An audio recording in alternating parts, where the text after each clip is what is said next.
자칭 보수 매체라 불리는 자들도 일자라는 정청래 위원장이 무섭긴 무서웠나 봅니다.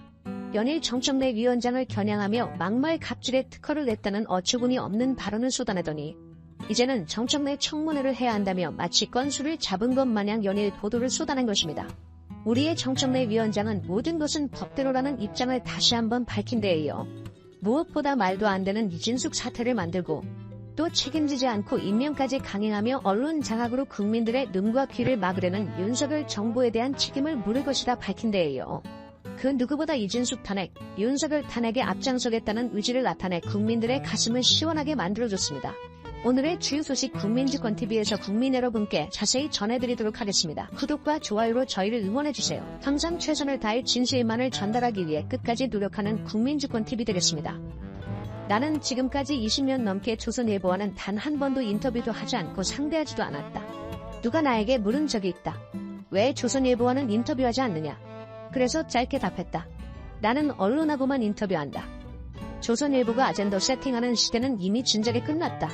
요즘 조선일보가 배가 아픈지 나를 험담하는 기사를 많이 쓴다. 조선일보가 나를 흔들어대도 나는 흔들리지 않는다. 그냥 웃는다. 선출되지 않은 권력, 언론의 흉악한 횡포. 나는 조선일보의 친일 매국 전력이 부끄러울 뿐이다. 지난달 정청래 위원장을 향한 조선일보의 보도가 극한으로 갔을 때 정청래 위원장이 자신이 SNS에 남긴 글입니다. 문제는 이런 언론이라고 부르기도 힘든 집단이 이진숙 임명 강행으로 더 빨리 생겨 국민들의 눈과 귀를 막을 수도 있다는 것입니다. 또다시 정말 믿기 힘든 일이 발생했습니다. 지난 일주일 동안 국민들에게 고구마를 선물하며 역대급 만행과 기행 그리고 무엇보다 정신사상이 의심되는 일본인 대변인 같은 발언을 쏟아냈던 이진숙을 결국 장관급인 방송통신위원장에 임명시켰습니다. 국민이 원하는 것에 정반한 대로만 가고 있는 윤석열에 대한 비난의 목소리가 더욱더 커지고 있는 가운데 행동하는 민주당은 즉각 이진숙 탄핵 카드를 꺼내들 뿐 아니라 김건희 황제 조사로 국민의 신뢰를 완전히 잃어버린 검찰에게 마지막 기회를 부여하며 이진숙 압수수색에 이은 구속수사로 정의를 실현하라는 깜짝 카드를 꺼내들었습니다. 무엇보다 이진숙은 MBC 민영화를 추진할 가능성이 있다는 우려가 제기되고 있습니다.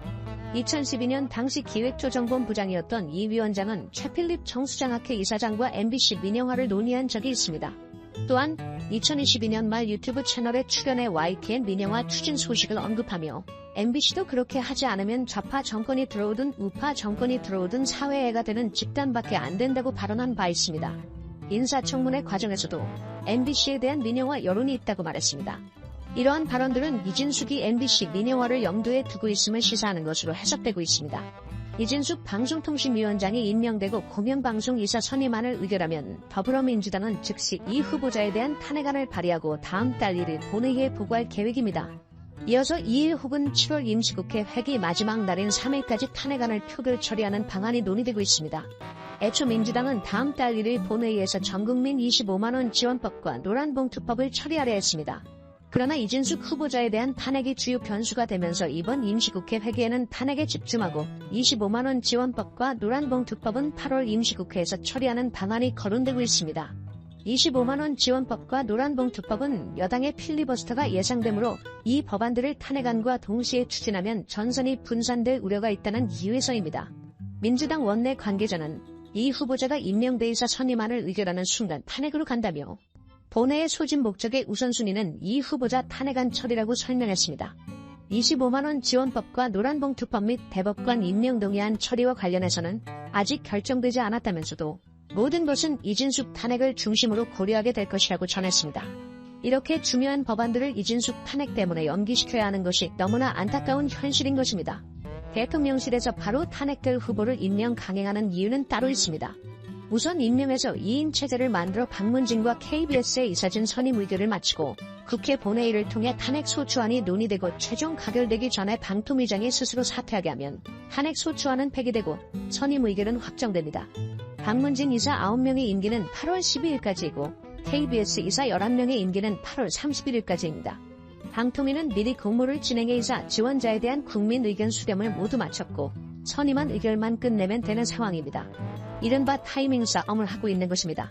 여태까지 방통위장으로 임명된 이동관, 김홍일 전 위원장은 모두 탄핵 소추안이 발의된 후 스스로 사퇴했습니다. 이 두 사람은 방통위 의결안을 약 100여 건 처리했습니다.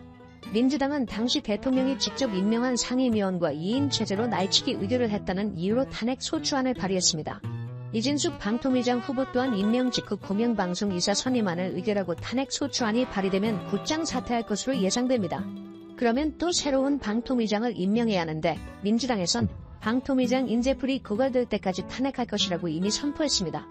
양당의 임명, 방통위 의결, 탄핵안 발의, 사퇴, 새 위원장 임명이라는 굴레가 어디서 끝날지 귀추가 주목됩니다. 앞서 25일 이진숙 후보의 이틀째 청문회에서 박중권 국민의힘 의원이 MBC는 어떻습니까? 작년 10월에 후쿠시마 오염수 2차 방류를 보도하면서라고 말하자 이진숙 후보는 후쿠시마 오염수 방류 이렇게 돼 있는데 정확하게 표현하면 처리수라고 해야 된다고 생각한다고 말했습니다. 처리수는 일본 정부가 주로 사용하는 용어입니다. 이 후보가 제 개인적인 의견을 말씀드렸고 지난번에 한덕수 총리께서도 처리수라고 했다고 말하자 최 위원장은 한덕수 총리도 일본 대변인 같습니다. 그런 걸 쫓아갑니까? 박중권 의원은 오염수라고 정부의 입장을 정확히 대변했어요. 정부는 오염수라고 합니다라고 지적했습니다. 이진숙 내정자의 극우 편향 사고 방식은 더 충격적입니다. 5.28을 폄훼하고 세월호 이태원 참사의 음모론을 들이댔던 과거 언행이 청문회 직전에 드러났습니다. 좌파, 우파를 갈라치기 하고 민주노총과 언론노조를 좌파라며 적개심과 혐오를 드러냈습니다. 그래놓고 청문회에서는 자연인 일때 했던 말이라거나 손가락 운동을 잘하겠다라는 말로 넘어가려 했습니다. 일배나 할 법한 배륜적 망언을 해놓고 사과나 반성은커녕 이를 다시 일배식으로 받아넘긴 것입니다.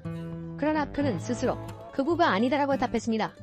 MBC 기자 선배인 정동영 의원이 극우의 특징은 5.28을 폭도가 일으킨 사태라고 말하는 것, 세월호를 폄하하는 것, 합리성이 부재하고 상식과 동떨어지는 것, 딱지 붙이기를 하는 것이라고 하는 말을 이진숙 내정자는 듣고만 있었습니다.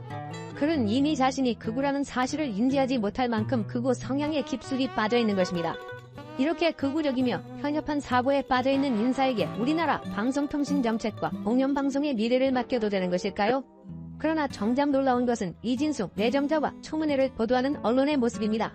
대부분의 주류 언론들은 이진숙 내정자의 과거 극우적 사고와 언행, 그것에서 비롯된 공영방송 파괴와 법인카드 사적 유용 등의 문제점을 철저히 파헤쳐 드러내거나 지적하지 않았습니다. 마치 이진숙 내정자가 장관급 공직자의 방통위원장에 임명되어도 큰 문제가 없다는 듯 비판에 소극적이거나 아예 이진숙 내정자의 자격 이달과 의혹 자체를 덮어버리는 듯했습니다.